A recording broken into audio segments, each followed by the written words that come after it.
Dr. PSM. Kami persilakan.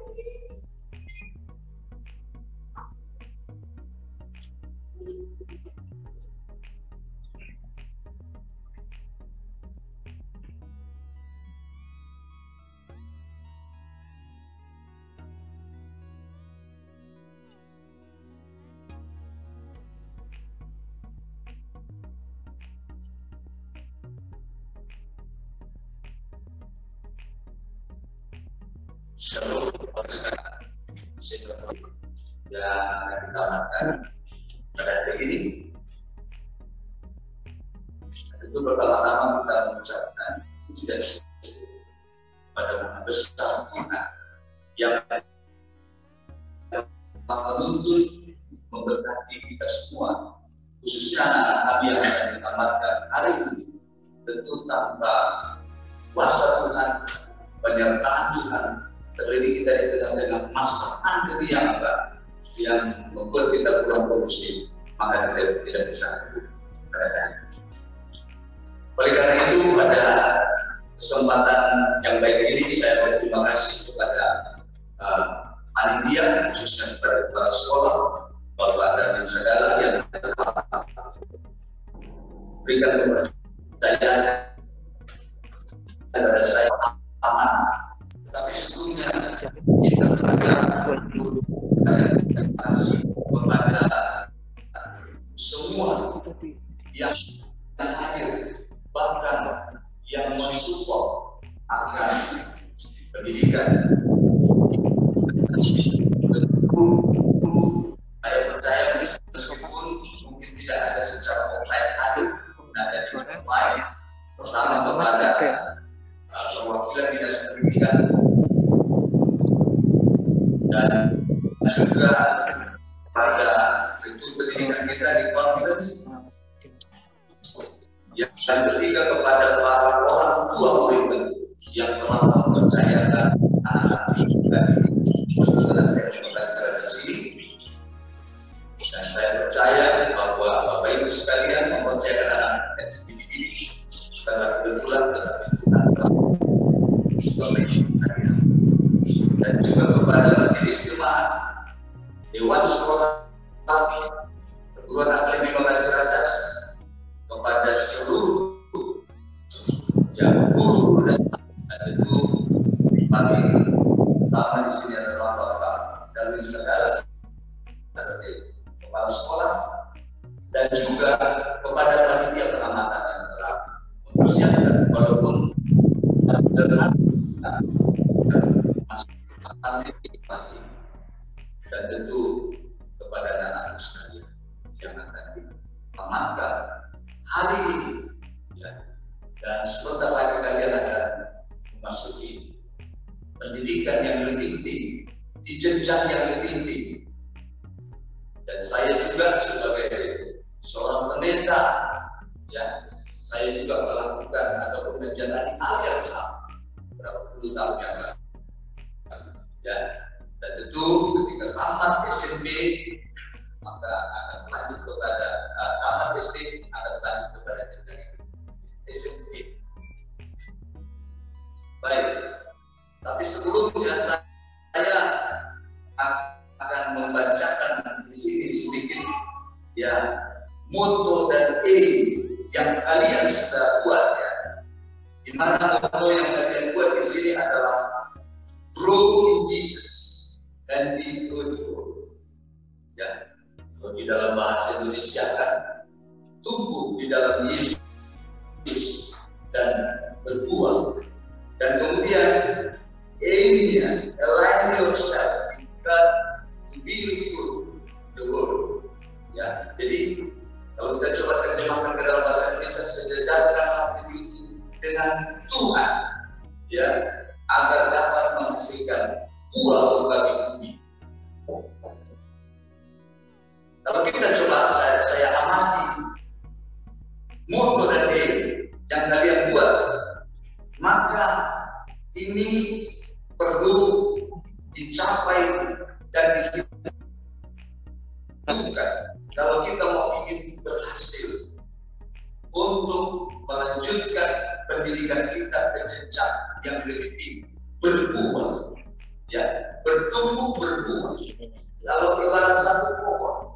Tidak akan pernah kita mendapatkan hasil namanya buah, kecuali ya bibitnya itu sudah ditanam, disirami, dan kemudian dia bertumbuh dengan subur. Dan setelah dia bertumbuh, yang diharapkan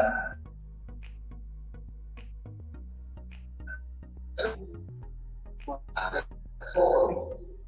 Itu sebabnya Tuhan coba ya poinnya di dalam motto dan aim yang ada saat ini yang kalian buat. Yang pertama adalah kata bertumbuh, ya bertumbuh. Lalu kemudian tentu pertumbuhan dapat dicapai melalui apa? Hubungan kita dengan Tuhan, hubungan kita dengan Yesus Kristus. Kalau saya ambil bunga, nanti ya. Tentu kalau saya ambil bunga itu atau rantingnya dan pokoknya, maka sedar dia itu saya lepas. Tetapi tunggu sebentar lagi. Ya ranting itu akan apa? Akan layu dan kering, mati. Kenapa? Karena dia apa? Karena dia terhubung dari apa? Pokoknya, dari pohonnya. Ya.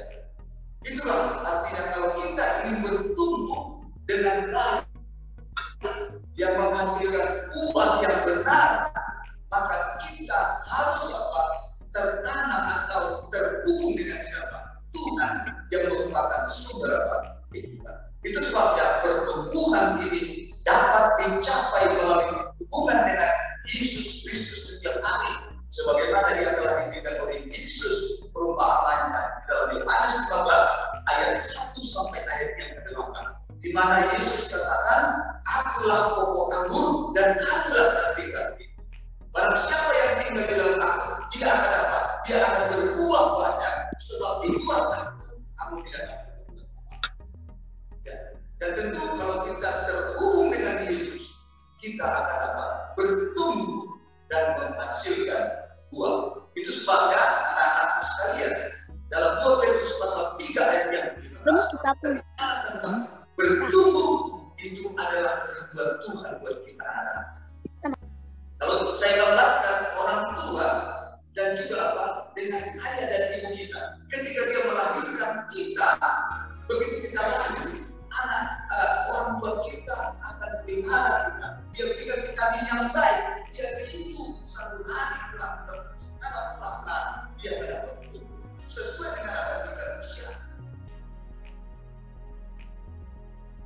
Ada orang tua bangga misalnya lahir ya sudah bertumbuh misalnya berkembang jadi 3 kilo, ya, beratnya akan seperti itu sampai umur kalian coba sudah umurnya misalnya 10 tahun masih 3 kilo, air ya orang tua susah itu yang bertumbuh.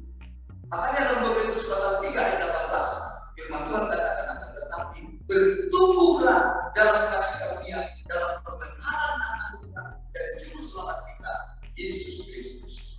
Jadi Tuhan mau agar kita bertumbuh dalam segala hal, sebagaimana tadi digambarkan. Kita adalah ranting-rantingnya dan Allah ataupun Yesus adalah pokoknya. Yang kita harus terhubung dengan dia. Kita bertumbuh dalam hal apa? Sebagai manusia sebetulnya tentu kita bertumbuh yang pertama fisik. Kita harus bertumbuh secara fisik, ya, sesuai dengan tingkat usia kita, ya. Dan tentu kalau kita mau bertumbuh secara fisik harus menjaga agar tubuh tetap sehat. Dalam Keluaran 15 ayat 9 dikatakan menjaga makanan kita sesuai dengan keadaan. Apalagi kita juga harus bertumbuh dalam intelek, ya. Bertumbuh dalam arti kita akan apa? Diusahakan pikiran kita agar tetap aktif, apalagi di sekolah ini ya. Dan puji Tuhan, karena di sekolah ini bukan hanya artinya bertumbuh secara intelek, tetapi juga adalah bertumbuh secara rohani. Kemudian apa? Bertumbuh juga dalam emosi, menjadi matang dalam emosi, supaya kita bisa selalu berpikiran positif apapun yang terjadi dalam hidup kita. Sebagaimana dicatat dalam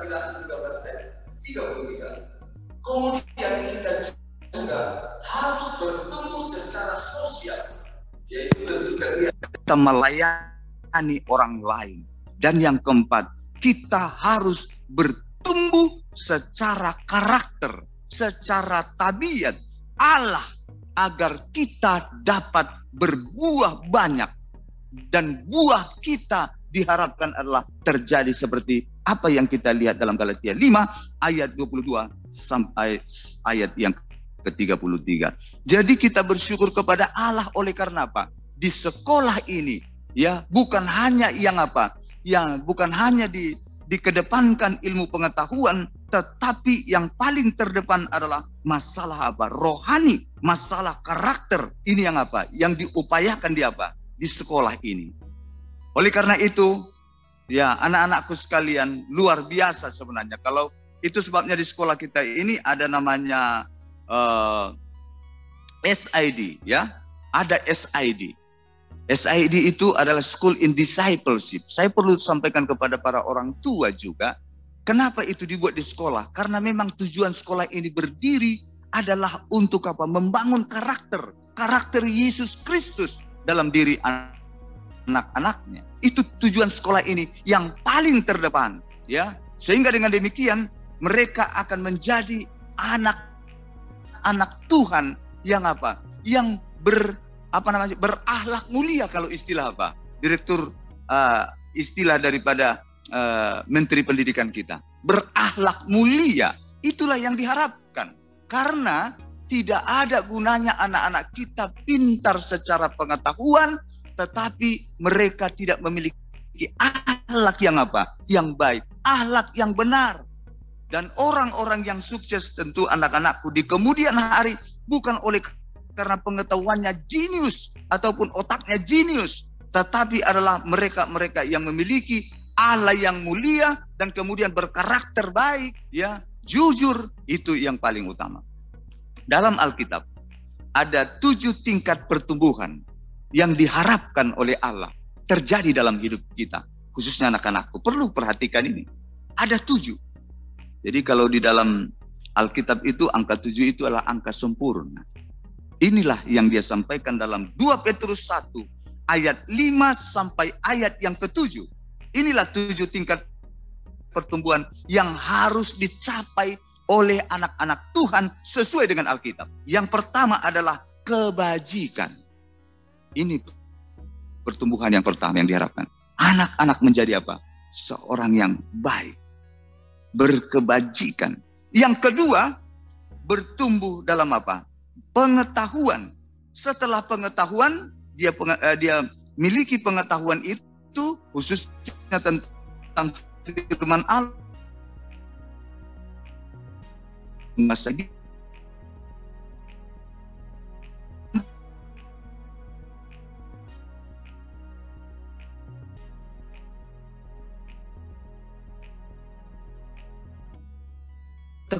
Lalu kelima yang capai katakan ya pengetahuan, penguasaan diri, ketekunan, akhirnya supaya dia hidup saleh, ya, spirituality, bukan religious. Banyak orang bangga dengan religious. Wah, dia sangat religius sekali. Saya mau katakan kepada kita semua, para orang tua dan anak-anak, orang yang religius belum tentu rohani. Tapi orang rohani sudah jelas dia religius.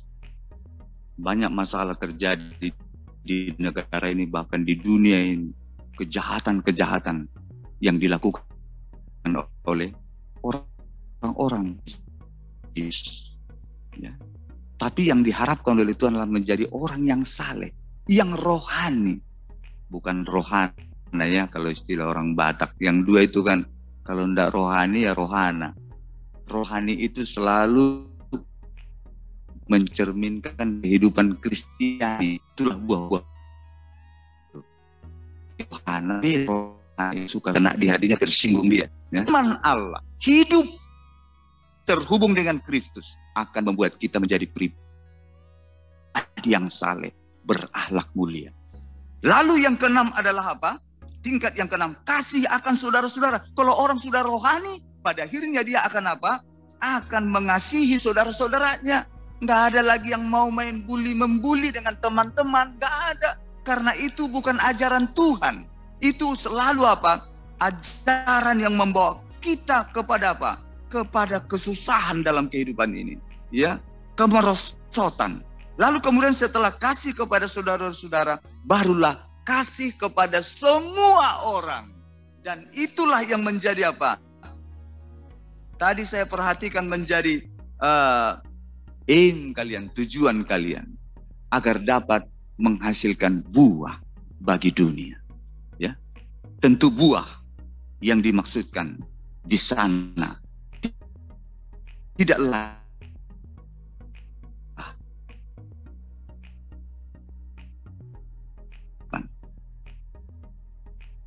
ya.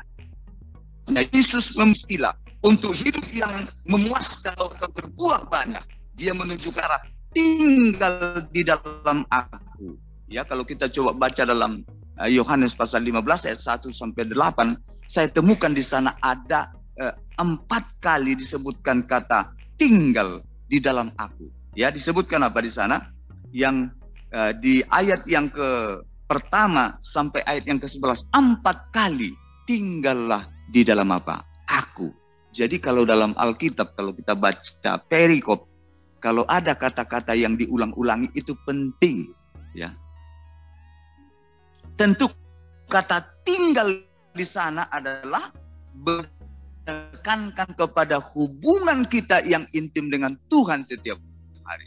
Hubungan intim dengan Yesus, tinggal di dalam Kristus. Hubungan dengan sesama, kasihilah sesamamu. Hubungan dengan dunia, ceritakan tentang siapa? Yesus. Itu sebabnya buah atau karakter yang mulia yang dapat dicapai melalui hubungan yang akrab dengan Tuhan setiap hari. Dalam Yohanes 15 ayat 1 sampai 8 ada 4 yang ditekankan di sana. Yang harus kita apa? Miliki agar kita dapat apa? Bertumbuh dengan subur dan menghasilkan buah. Yang pertama yaitu kita harus tinggal di dalam Yesus. Itu artinya lah beriman. Kalau kita berbicara tentang iman, itu muncul oleh karena kita apa? Menjalin hubungan dengan Tuhan lewat doa, lewat apa? Membaca firman Allah dan kemudian menghidupkannya. Lalu yang kedua, apalagi penekanan hubungan itu. Yang ketiga kedua berdoa kepada Tuhan. Itu sebabnya di sekolah ini sebelum dimulai pelajaran dan diakhiri pelajaran selalu dimulai dengan doa. Ada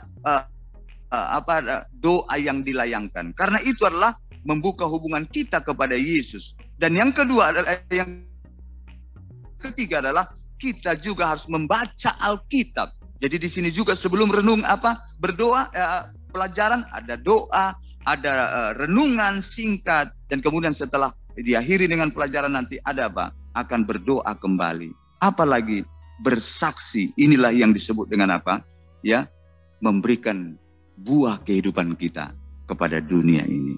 Ya, kalau itu yang kita lakukan, apa yang terjadi? Kita akan memiliki buah daripada apa? Roh Kudus itu. Sebagaimana kalau kita lihat dalam Galatia pasal 5 ayat 22 dan ayat yang ke-23. Bagi yang membawa Alkitab boleh membukanya, Galatia pasal 5 ayat yang ke-22. Saya akan bacakan, disebutkan tetapi buah roh ialah. Ini yang akan terjadi. Ini akan menjadi buahnya. Kasih.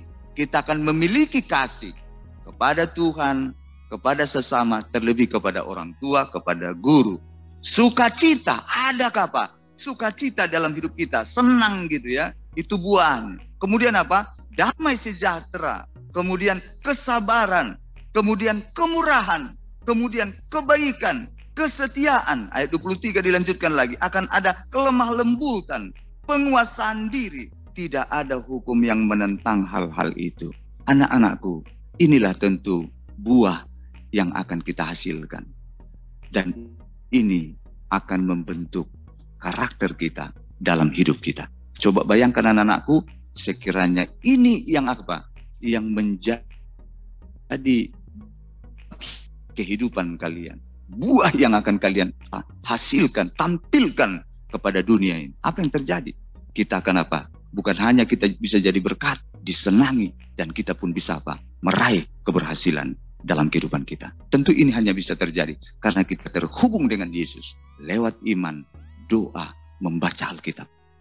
Saya terus terang membacakan satu pernyataan dari seorang yang bernama William Phelps dari Yale University dari Amerika Serikat. Dia katakan seperti ini, saya merasa setiap warga perlu mengecap pendidikan tinggi, tetapi saya percaya bahwa pengetahuan Alkitab tanpa pendidikan tinggi masih lebih baik daripada pendidikan tinggi tanpa pengetahuan Alkitab.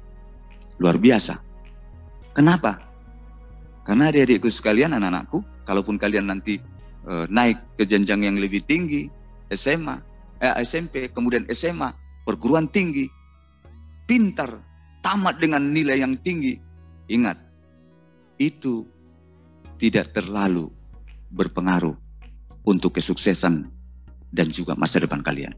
Coba bayangkan kalau kalian pintar nanti tidak dibarengi dengan akhlak yang mulia. Wah, pintar dia jadi masuk penjara gitu ya. Kenapa masuk penjara? Oh, walaupun namanya Yohanes ya, ada juga kata nama Yohanes, ada nama ya apa namanya itu Yakobus di penjara. Setelah kita cek, karena mereka apa? Ada yang korupsi. Jadi pintar dia membodoh-bodohi orang, pintar korupsi, itu yang terjadi. Ya, tapi kalau hidup kita ya terhubung dengan Allah, maka kita akan apa? Sukses. Jadi anak-anakku sekalian yang dikasihi Tuhan, saya ketiga kali penamatan ini ya, saya merasa terpanggil untuk menyampaikan statement daripada Menteri Pendidikan kita. Karena bagi saya itu luar biasa. Ya. Karena seringkali para orang tua, anak-anakku sekalian bangga, memang bangga kita kalau nilai kita tinggi ya, apalagi diumumkan nanti. Wah, bangga kita. Memang perlu bangga, tapi bukan itu yang penentu apa? Keberhasilan kita ke depan. Itu tidak terlalu mempengaruhi kata Menteri Pendidikan kita. Dia katakan begini, ya. Dia berbicara tentang 3 mitos. Tahu mitos kan adik-adik? Mitos itu adalah sesuatu yang kita percayai benar, tapi nggak benar, gitu ya. Apa itu? Dia katakan NEM. Ya, nanti kalian akan dapatkan kan NEM juga berikut. Ada IPK, ada ranking sebagai faktor yang mempengaruhi apa? Ya, keberhasilan. Tapi dia katakan, Menteri Nadiem katakan, IPK, NEM, ranking, 3 hal ini tidak terlalu berpengaruh terhadap apa? Keberhasilan. Dengarkan ini pengalaman dari Nadiem. Dia katakan apa? Saya telah mengarungi pendidikan selama 22 tahun. Jadi semua jenjang pendidikan sudah dia apa? Jalani mulai daripada TK, SD, SMP, SMA, perguruan tinggi, kemudian S2, S3, ya sudah dia jalani. Bahkan dia kasih tahu begini, 1 tahun saya di TK, 6 tahun saya di SD, 6 tahun saya SMP sampai SMA, 4 tahun saya S1, 5 tahun saya S2 dan S3. Kemudian dia katakan, saya mengajar selama 15 tahun di universitas di negara maju, 3 negara maju. Pernah dia menjadi apa? Dosen, pengajar. Di Amerika Serikat dia katakan. Yang kedua, di Korea Selatan. Yang ketiga, di Australia. Dan juga di tanah air dia katakan. Lalu inilah dia punya pernyataan. Saya menjadi saksi betapa tidak relevannya ketiga konsep di atas terhadap kesuksesan seseorang. Bahkan dia mengangkat research terbaru, penelitian yang terbaru yang dibuat oleh Thomas J. Stanley yang memetakan 100 faktor yang mempengaruhi terhadap tingkat kesuksesan seseorang berdasarkan survei terhadap 733 orang miliuner di USA. Hasil penelitiannya ternyata nilai yang baik, yaitu NEM, IPK, dan ranking hanyalah faktor sukses urutan yang ke-30. Ini luar biasa. Sementara faktor IQ, ya, kecerdasan, hanya pengaruhnya ada pada urutan yang ke-21 untuk kesuksesan. Dan bersekolah di universitas sekolah favorit di urutan ke-23. Kalau tadinya kan kalau kita tamat dari misalnya dari Harvard University, wah udah hebat ini. hanya urutan ke-23. Nadiem Makarim menyimpulkan seperti ini, saya sangat senang dengan pernyataan dia. Anak-anak nilai raportnya rendah, tidak masalah. Ya kalau orang tua kan kadang-kadang kalau nilai raport anaknya terus dimarah-marahin gitu ya. Nem anak-anak Anda tidak begitu besar, paling banter dia katakan, akibatnya tidak bisa masuk ke sekolah favorit. Dan menurut hasil riset, tidak terlalu berpengaruh terhadap kesuksesan. Lalu apa faktor yang menentukan kesuksesan atau keberhasilan seseorang? Perhatikan ini anak-anak. Menurut riset Stanley ini, ada 10 faktor teratas ketika diurutkan. Apa yang menjadi faktor penting dalam 10 urutan ini ya. Coba, yang pertama disebutkan adalah kejujuran. Ini berbicara tentang integritas. Ini berbicara tentang akhlak. Ya. Dan yang kedua, disiplin yang keras. Ya. Jujur juga kalau tidak punya disiplin keras, tidak baik. Itu urutan kedua. Yang ketiga, urutan ketiga yang menjadi faktor keberhasilan yang teratas, mudah bergaul. Ya, puji Tuhan di sekolah ini ya, anak-anak dan apa semua mudah bergaul, diajar. Dan yang keempat, dukungan pendamping. Yang kelima, kerja keras. Yang keenam, kecintaan kepada yang dikerjakan. Yang kelima, kepemimpinan. Yang kedelapan, kepribadian kompetitif disebutkan. Kemudian yang kesembilan, hidup teratur. Yang ke-11, kemampuan menjual ide. Coba perhatikan, dia katakan hampir ke semua faktor ini tidak terjangkau dengan NEM IPK dalam kurikulum. Bayangkan ini. Dari 10 diurutkan, 1 pun tidak ada IQ masuk di sana. Menteri Pendidikan kita menyimpulkan membentuk karakter ataupun buah hidup kita yang benar adalah kebutuhan apa? Yang paling utama. Mengejar kecerdasan akademik semata-mata dia katakan hanya menjerumuskan diri. Sampai dia katakan di sini, bangsa Indonesia bukan tidak pintar, tidak butuh orang-orang yang pintar. Karena memang sudah banyak orang-orang pintarnya, betul. Namun bangsa Indonesia membutuhkan orang-orang yang memiliki karakter yang beradab, sopan santun, dan berakhlak mulia. Dan itulah yang menjadi apa? Tujuan yang kalian buat. Dalam apa? Dalam penamatan ini. Ya, dalam penamatan itu. Itu sebabnya saya senang aim itu. Sejajarkan dirimu dengan Tuhan. Artinya berjalanlah bersama-sama dengan Tuhan agar engkau dapat apa? Menghasilkan buah bagi dunia. Dan buah ini maksudnya adalah karakter. Dan secara apa? Spesifik tadi telah disampaikan dalam Galatia pasal 5 ayat 22 dan 23. Oleh karena itu anak-anakku sekalian, sementara kalian akan tamat hari ini, melanjutkan pendidikan ke jenjang yang lebih tinggi, dan carilah sekolah yang betul-betul mengedepankan pembangunan tabiat ataupun karakter. Dan tentu sekolah kita itulah yang menjadi apa? Tujuan yang utama. Oleh karena itu tidak perlu jauh-jauh ya, sekolah kita bersedia dan selalu membuka apa? Tangan dengan lebar-lebar untuk menerima anak-anakku sekalian.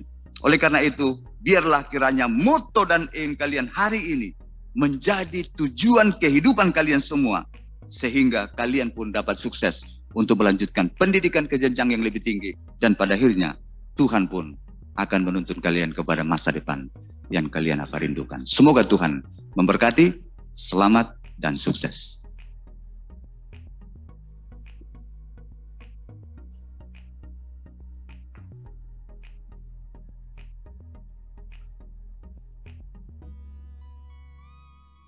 Lagu tutup dan dilanjutkan dengan doa berkat oleh Bapak Pendeta Dr. Pesi Hombi.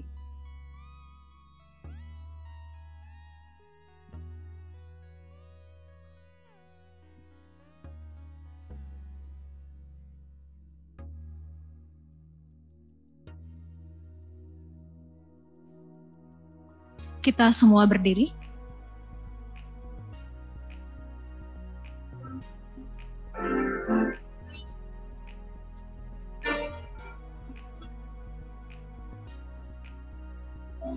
Walking with Jesus, walking every day, walking all the way, walking with Jesus.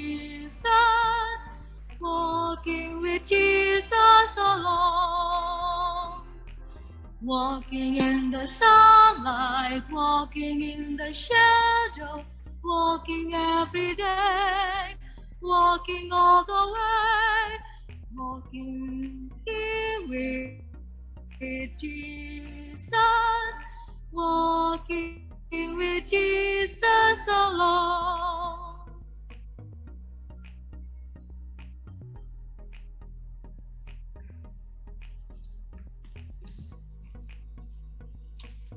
Kita berdoa.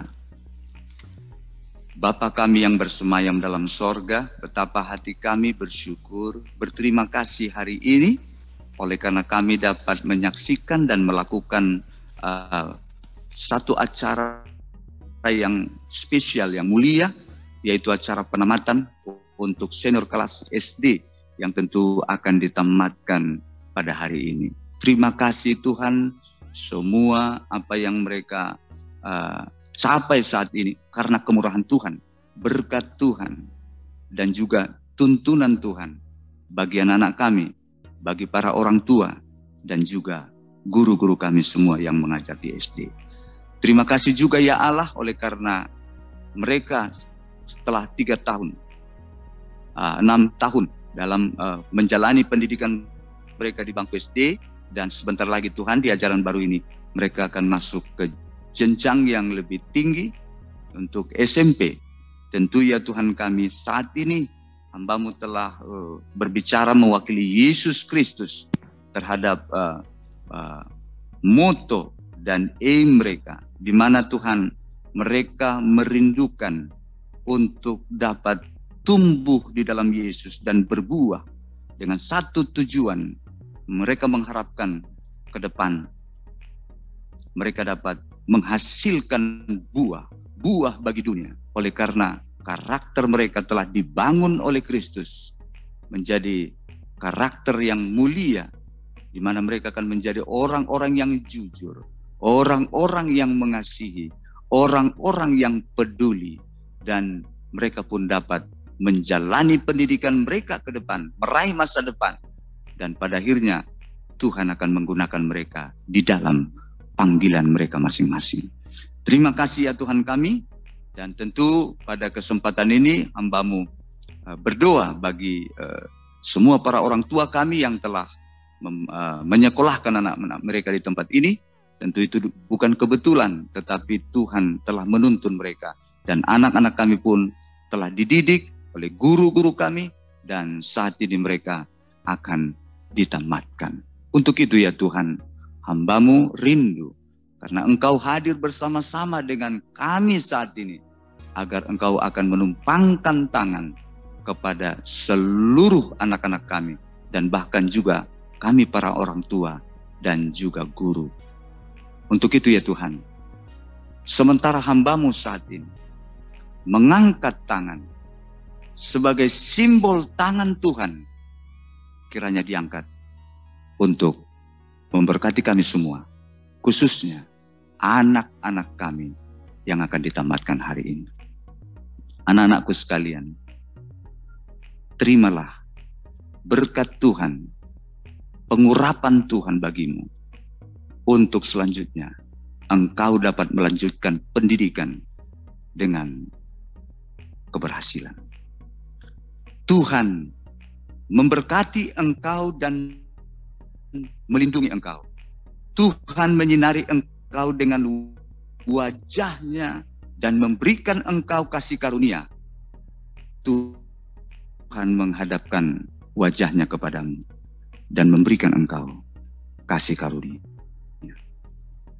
Kiranya kasih dari Allah Bapa, kasih karunia dari anaknya Tuhan Yesus Kristus, serta persekutuan Roh Kudus akan menuntun, memberkati, memelihara engkau, memelihara dan memberkati kedua orang tuamu, keluarga, pekerjaan mereka, khususnya pendidikanmu yang akan dilanjutkan kepada level yang lebih tinggi.